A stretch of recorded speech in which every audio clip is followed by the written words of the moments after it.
amazing. Welcome back. So we move on to the Power Prioritization Plan. Now, throughout today, this mastermind so far, we've put together a puzzle. We've created a new puzzle, created a vision, we know what we need to do, we've brought our current strengths, we've added additional routines that we want to incorporate into our daily lifestyle, and we're moving forward. We know our why, done all these amazing activities. Now this can all go to waste unless we package things up beautifully. We've created this puzzle, now it's time to prioritize the key pieces of this puzzle to bring it all together. And that's what the Power Prioritization Plan is all about. So please raise a hand if you've ever wanted to be even more productive in your life. And raise a hand again if you know and you want to spend even more time on things that are actually important to you. Say aye. Aye. Amazing. Well, I want to take you back to June of 2013. You see, I just finished work and I'm walking with my colleague down the park and we're going to have a picnic together. Right? She's absolutely gorgeous. She reminds me of Pocahontas, not gonna lie. She has this long dark hair, beautiful brown, big brown eyes, tanned, curvy. I'm like, wow, gorgeous, right?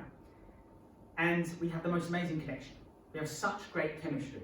We talk about anything and everything together. She's always laughing at my jokes, even the stupid ones that aren't actually funny.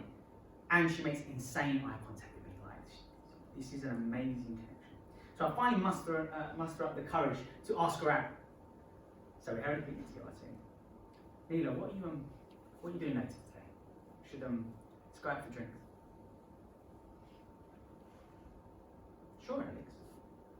As friends though, right?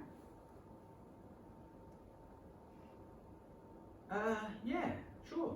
We can go out as friends and see how we feel. See how we feel.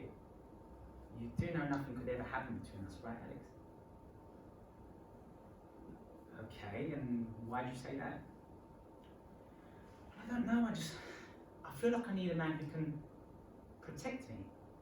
And I don't know if we're compatible in other ways too. Okay, what do you mean by protect you? I'm just saying I need a man who's like quite wealthy and really comfortable and can give me the kind of life that I'm after, to be honest. I see. And just like that, I went from having so much enthusiasm, so much passion, being filled with so much virility, and it all went downhill. And I felt like I had been unplugged, and all my energy levels were diminished. I became so monotone, I was quite timid, and to be totally honest, I was really shocked, because I thought she genuinely was interested in me.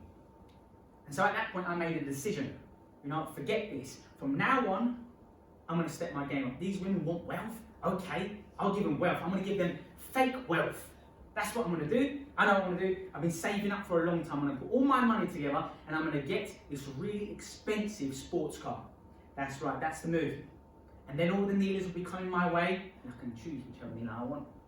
That's the plan. Got it? Excellent. So down the line, I find myself at T. Harv Ekker's event. Success Resources, they're Millionaire Mind Intensive. And he's teaching us about how to grow our income, how to make more money, different income streams, these sort of things, which is great. And he's currently teaching a section on savings and your investments. I'm like, okay, this is good, this is interesting stuff, I might need help with this here.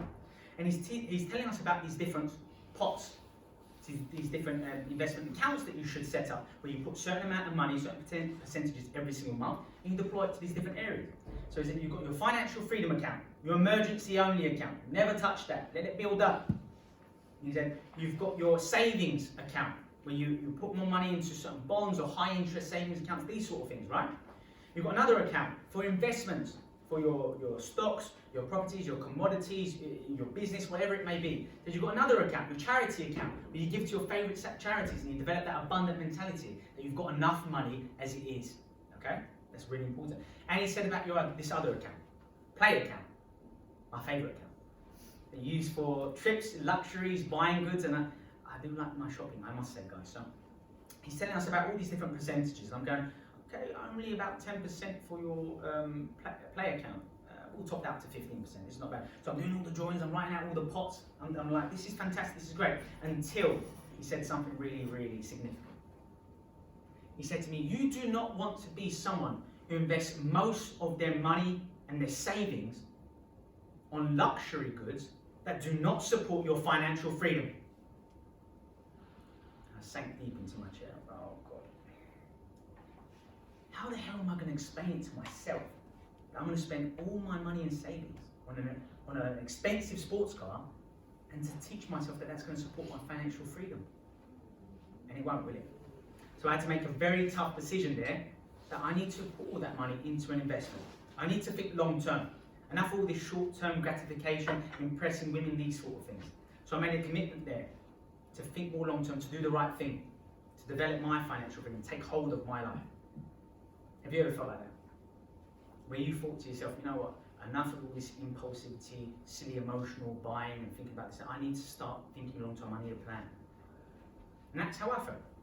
It's easier said than done though, right? So I later find myself going to all kinds of like shopping centres. Like you have your January sales, your Black Fridays, all these offers. I'm doing my best to return back to my original state like, well, it's 50% off. I'm basically saving money. It doesn't matter. Take a little bit of the charity account money, pop it into the pay account. It's okay, it's not going to harm anyone. And you have all this kind of internal dialogue. And then what I noticed over time is that I used to be so capricious and impulsive with my spending. I used to see a coat and you go, you know what, that coat is gorgeous. If I don't get that coat today, something really bad and disastrous is going to happen. And so I used to have such an emotional pull to shopping, right, to spending too much, so frivolously. But what I noticed is that over time, that emotional pull started to disappear. And it's because I felt so complete and whole inside, and I didn't feel like I needed these other external things as much.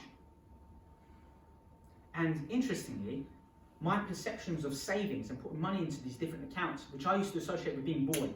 The boys, no one likes saving, right? It's not fun or sexy at all. But then I started, month by month, I started to really appreciate what I was doing, because I was developing that control. And I was gathering and putting money into my financial freedom account, improving my savings, being able to reinvest in my business or in all these other different passive income portfolio financial decisions that I decided to do. And that gave me so much more confidence. It made me so much more disciplined.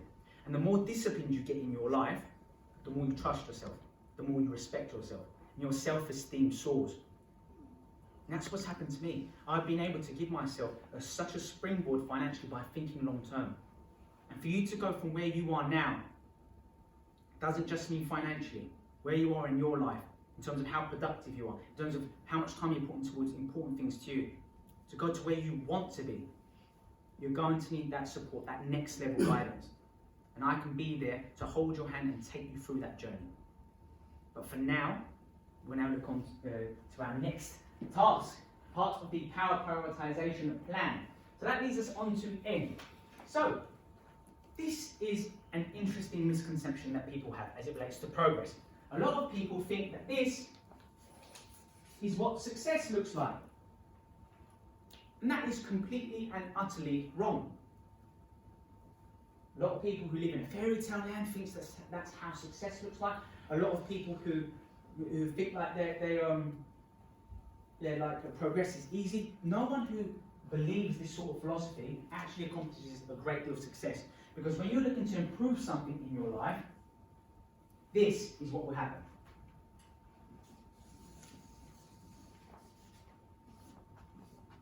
That is what success is. Because you'll meet all kinds of resistance and problems as you make that journey to success. Unforeseen issues and problems externally. So people who are trying to get their way with you, and they want to keep you within a certain restriction. And you know, even familial members or friends who think, listen, don't change that, don't change. I want you to stay the way you are because it fits their narrative. They're not doing that out of selfishness. It's just the way they are. They want to keep you the way you are because it makes them feel in control. And then, not only are you battling the external world, you're also battling yourself. Because whenever you look to change something in your life, you're going to meet resistance. You're unconscious. So whenever you are looking to progress and improve the quality of your life, your brain will look to get you out of it. Because it doesn't like change. Your unconscious wants sameness. It wants the familiar. It doesn't want you to be happy. It wants you to be safe and to survive. So you have to battle yourself when you're looking to improve your life. And that's the journey we're going to look at now.